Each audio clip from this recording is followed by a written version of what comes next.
friends, welcome to this video. In all my songs I tell so many stories about my past, about my private life, and it's not a story, it's real life. This is what I experienced in my past, or what I right now experience, or what my thoughts are, my feelings. All my feelings and emotions are in all my songs. So you know a lot about me when you listen to the lyrics from these songs. But I never gave you the full picture from me. Today I want to share with you the full picture. More insights from my past, from my childhood, from my teenager time, from everything, and how I came to singing, everything. You know, there's one topic which is a big topic from my last album, and I never revealed what topic it is, and I want to talk about it. And yeah, I just start from the beginning. From my debut album, Nothing Stops Me, there is one topic, especially in one song, where I go over my past and I tell and express my emotions. So I had to do it because in my subconsciousness, this topic is a big topic for me.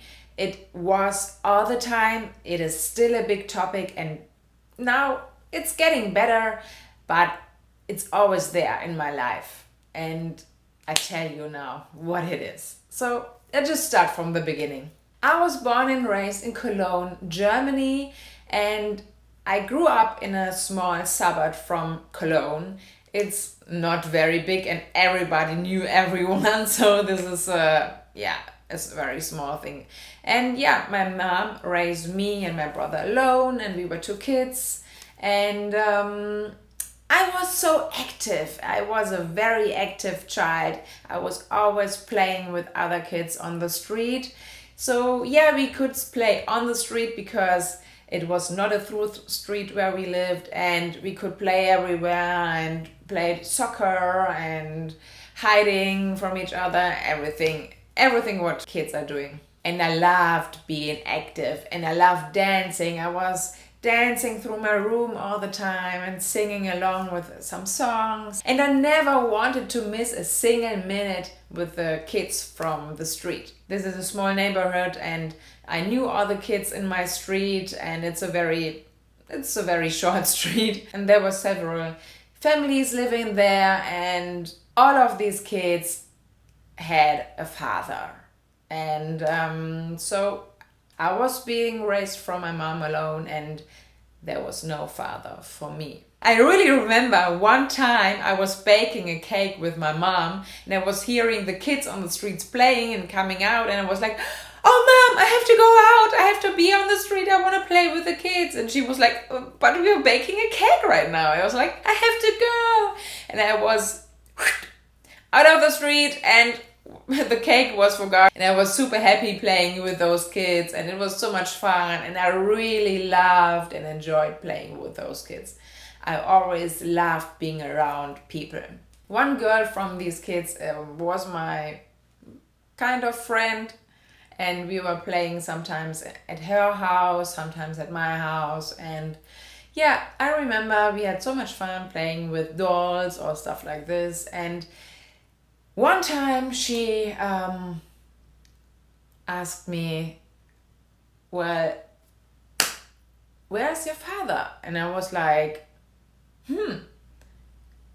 that's a good question. So I never asked me this question. I know that those other families, all they had a father and a mother, and all the families were complete, but I never asked myself where's my father, because I grew up like this.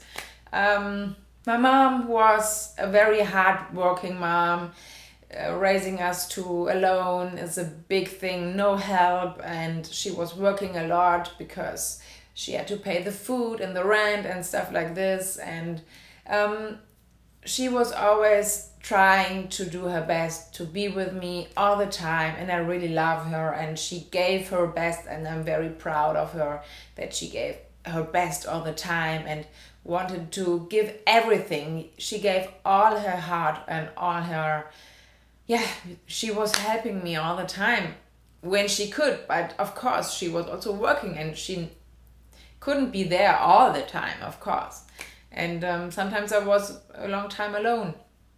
And this is the reason why I never asked myself, yeah, where's my father? But of course, I mean, I was very little when she asked me this. I think it was before I went to primary school, and I was like, yeah, I don't know. And she was like, that's so weird. And she reacted really weird. She said, everyone has a father. And I said, no, I don't know my father.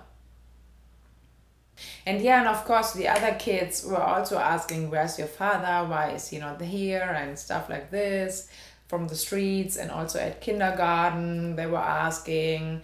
And I never could say anything. So now I can speak about it and tell you all those things.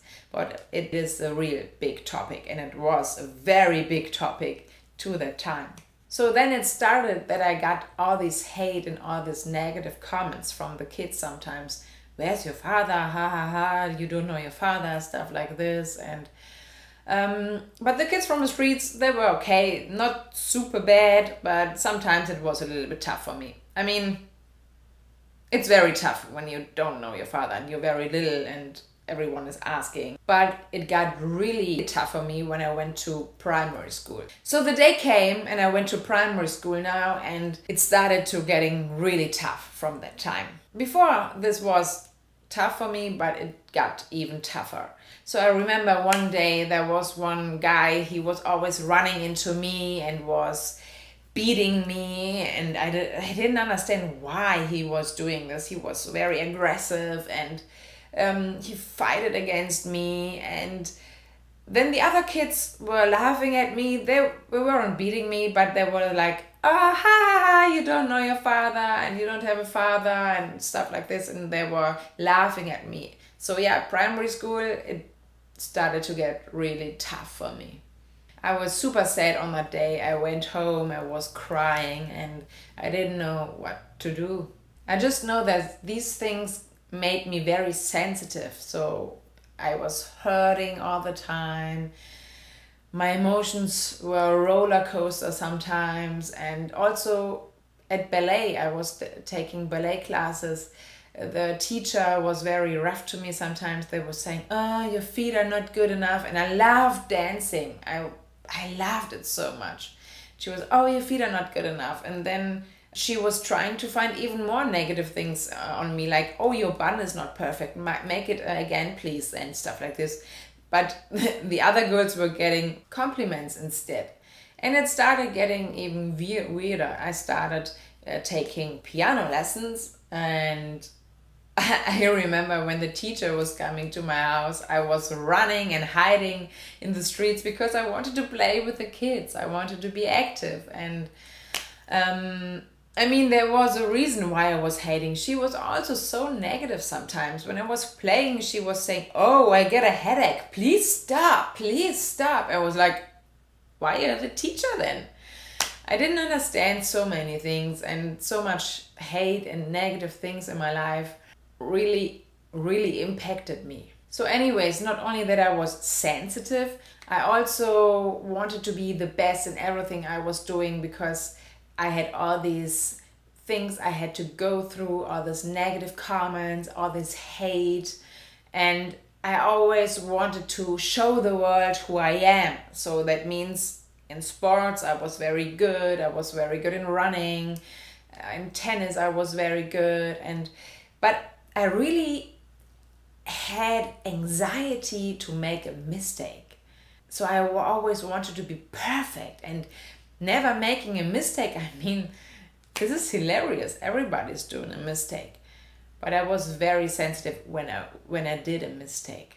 So it started that I was getting bullied. And so after primary school, I went to the Gymnasium. So we don't have a middle school in Germany. We have also not a high school or so. We have the primary school, and then we go to the secondary school or so. And I went to Gymnasium in German. And it was very tough again, because all these questions about my father started again. And I was like, oh my gosh, I just went through this. And it was also very hard that nobody from my old class from the primary school was in my new class. Nobody. I was alone. And in this class, they all knew each other. So there were small groups who were already friends. And I was like, oh no, how should I find a friend here? And this guy who was beating me at primary school, he was in my class. Yeah, wow, tall, wow, that is amazing. Because now he was telling everyone in the class that I have no father. And they were starting asking me again and starting laughing at me, yelling at me. And I think this was also the reason why they bullied me later, a few years later. And but you know what? What's the hardest part on this? My dad rejected me. He didn't want to be with me. He wanted to be with his other family. And I mean, he never took responsibility. But you know what really broke my heart? I met my dad. I found out who was my dad. We were seeing each other for a while, and then he rejected me again. He stopped taking my calls again. I just didn't understand the world anymore. He was just never there for me. Never. He never was saying, yes, this is my daughter. I never spoke about this because it's touching my heart and it's hurting. And but over the years, so when I was a teenager, I developed, when it came to this topic, a kind of a small piece of stone in my heart, where this topic was like kept like a secret, and I refused or rejected to talk about it. And now that I can talk about it is a huge step for me. But I wanted you, Sunshines, to know about this topic and to let you in my life, because my songs, yeah, they're my life, and I tell so many things in my songs, and you have to know about it. I mean, I don't address it directly in one song, but yeah, you can go listen to my songs from my debut album and write a comment down below if you know which song is about this topic, about my father and so. But yeah, all these negative things, this is nothing what the world needs. But I developed a lot of power and strength, and believed in myself, and I wanted to do something special in my life, and I wanted to dance. For me it was very special, dancing, and I wanted to pursue a stage life, and I also wanted to sing, so I took singing lessons, and I got negative comments again from this teacher. Oh my gosh, I also remember at kindergarten, there was one woman, she was saying to me, I mean, we were kids, we were singing some Christmas songs or so, and she was saying to me, hey, Veronica, please shut up. It doesn't sound good. I was like, oh, what? I'm just 4 or 5 years old. I don't know what age exactly it was. And she was like, yeah, just be silent. I mean, you can't say something like this to a child. And yeah, and I think I have all these things in my head and in my subconsciousness. I was carrying it around all the time.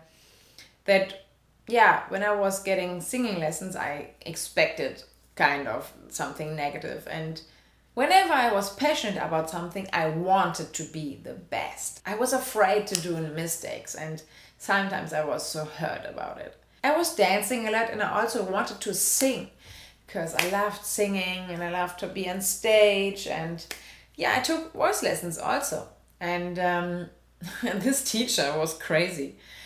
She knew that I was coming from dancing, and we had just a few lessons, and she was telling me all the time, literally every lesson, like, you're a dancer.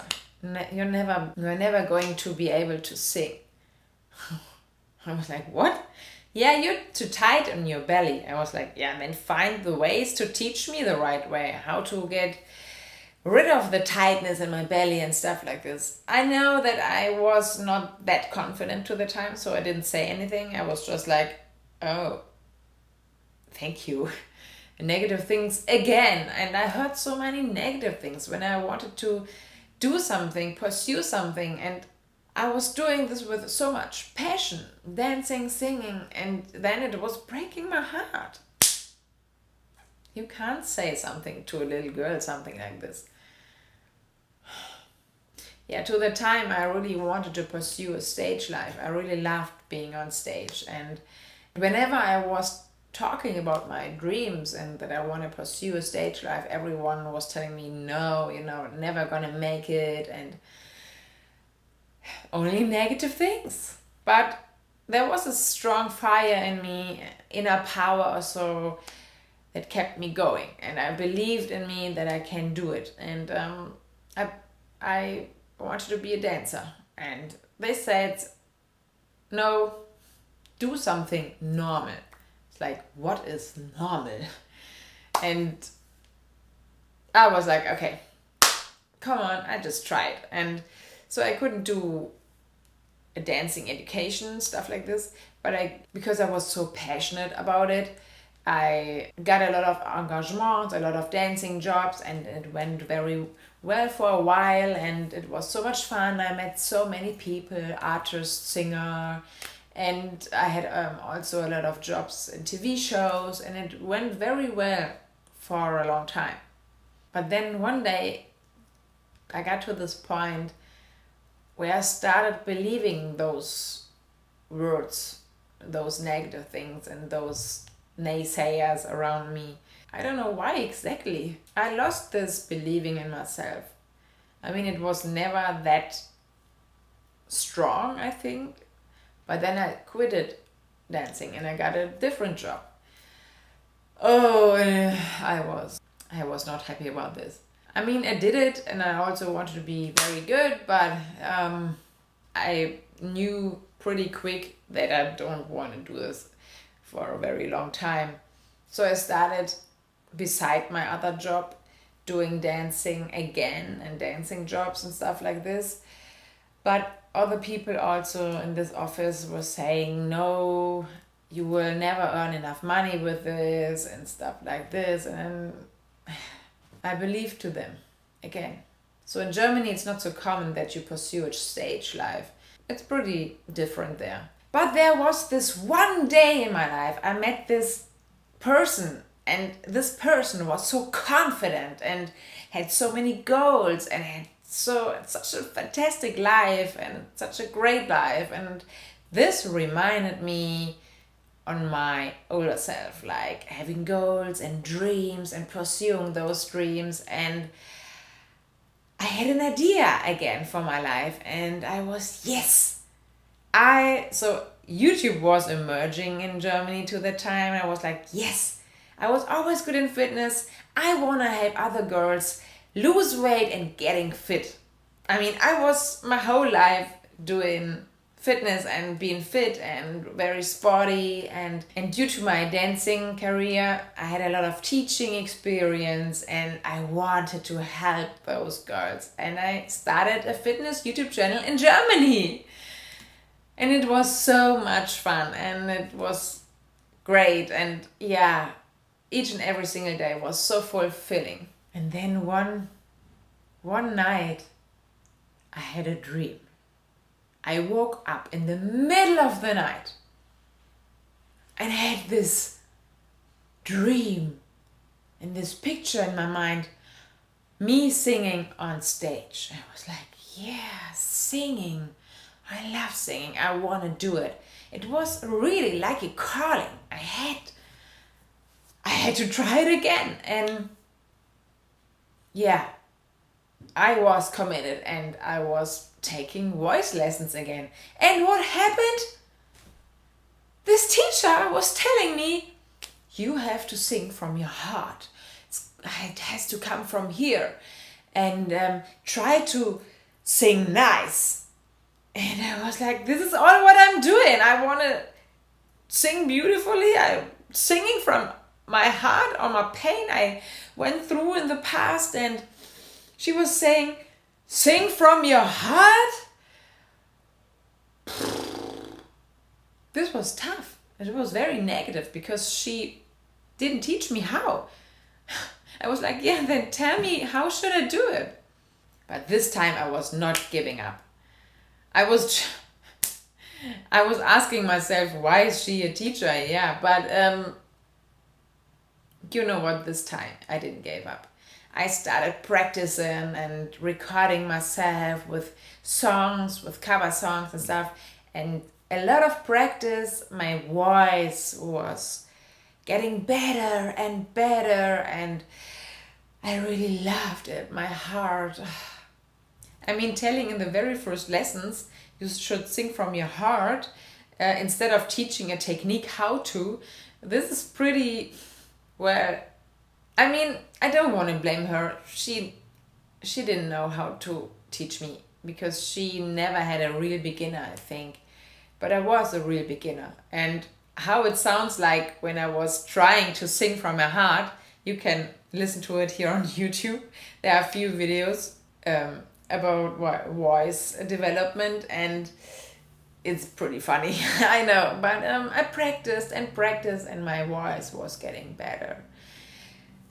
And I'm so proud and I'm so happy again that I believed in myself, that I was fighting for my dreams. I was always a fighter. When you're being bullied in school all the time, and later also at ballet and in singing, and all the teachers around me, I don't know. I mean, I think that this hurt me more because my father hurt me so much before already.